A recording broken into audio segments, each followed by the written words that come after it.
شروع اللہ کے نام سے جو نہایت مہربان اور بے حد رحم والا ہے۔ پھر یہ جہنم میں جا پڑیں گے، پھر ان سے کہا جائے گا کہ یہ وہی چیز ہے جسے تم جھٹلایا کرتے تھے۔ ہرگز نہیں، بے شک نیک آدمیوں کا نامہ اعمال بلند پایہ لوگوں کے دفتر میں ہے، اور تمہیں کیا خبر کہ کیا ہے وہ بلند پایہ لوگوں کا دفتر؟ ایک لکھی ہوئی کتاب ہے جس کی نگہداشت مقرب فرشتے کرتے ہیں۔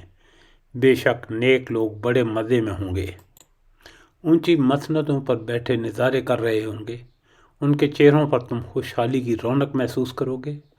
ان کو نفیس ترین سربند شراب پلائی جائے گی جس پر مشک کی مہر لگی ہوگی۔ جو لوگ دوسروں پر بازی لے جانا چاہتے ہوں وہ اس چیز کو حاصل کرنے میں بازی لے جانے کی کوشش کریں۔ اس شراب میں تسنیم کی آمیزش ہوگی۔ یہ ایک چشمہ ہے جس کے پانی کے ساتھ مقرب لوگ شراب پئیں گے۔ گناہ گار لوگ ایمان والوں کی ہنسی اڑایا کرتے تھے اور ان کے پاس سے گزرتے ہوئے آپس میں آنکھ کے اشارے کرتے تھے۔ جب اپنے لوگوں کی طرف لوٹتے تو دل لگیاں کرتے تھے، اور جب انہیں دیکھتے تو کہتے یقیناً یہ لوگ گمراہ ہیں۔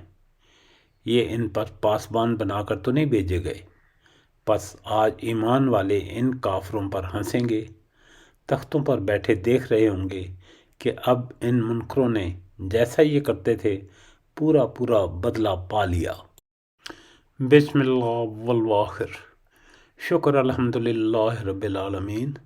سورہ مطففین کیا ترجمہ اور ریکارڈنگ مکمل ہو گئی۔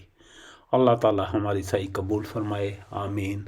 ہمیں اپنی دعاؤں میں یاد رکھیے گا۔ شکریہ، والسلام۔